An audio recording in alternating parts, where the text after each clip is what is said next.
suis Zhao Shangzhi, le commandant de la 3e armée populaire de révolution du Nord-Est.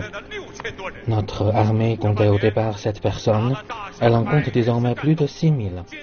Nous avons, en l'espace de 6 mois, livré presque 100 batailles et anéanti plus de 1000 personnes chez nos ennemis. Nous avons établi la base sur les 2 rives de la rivière Songfa-jiang. Tous nos efforts sont dirigés vers un seul but, chasser l'ennemi japonais hors de la Chine.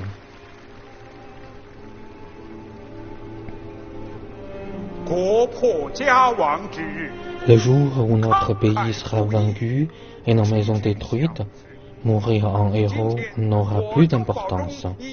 Aujourd'hui, moi, Zhou Baozhong, je déclare en poème.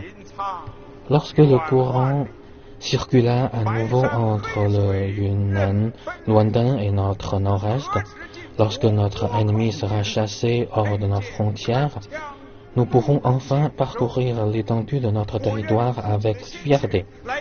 Je suis prêt à arroser de mon sang les fleurs opprimées de la libération nationale.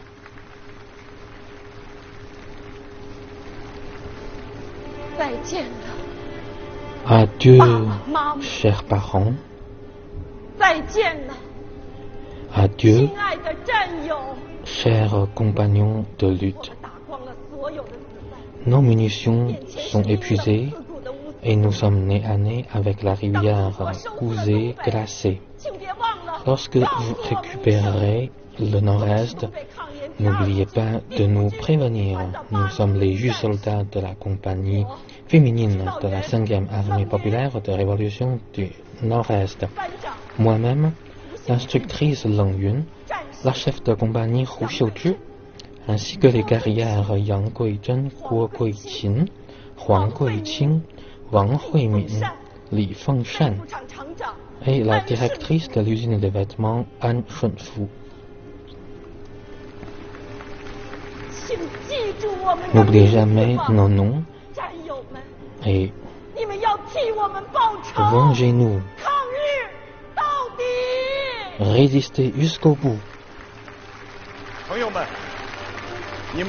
Jérémie, avez-vous déjà entendu le chant de camp des armées anti-japonaises du Nord-Est? Je suis Li Zhaolin, l'auteur de ce chant. Le feu réchauffe nos poitrines tandis que le vent glacial souffle dans nos dos. Les héros de la lutte sincère enjambent la source de la rivière Nanjiang. Je récupérerai ma terre après avoir chassé l'ennemi japonais.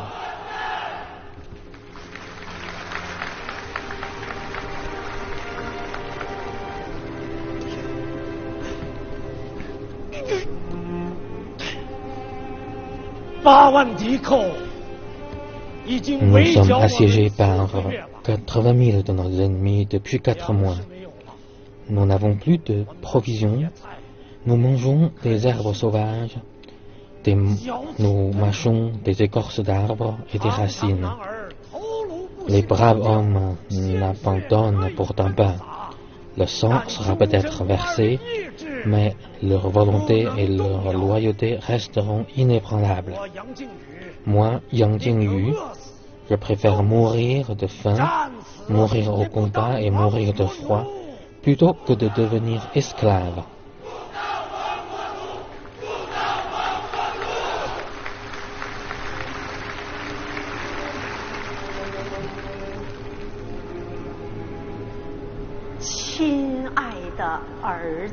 Cher fils, moi,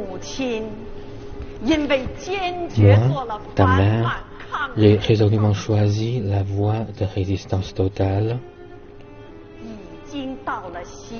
Je suis maintenant arrivé à la veille de mon sacrifice.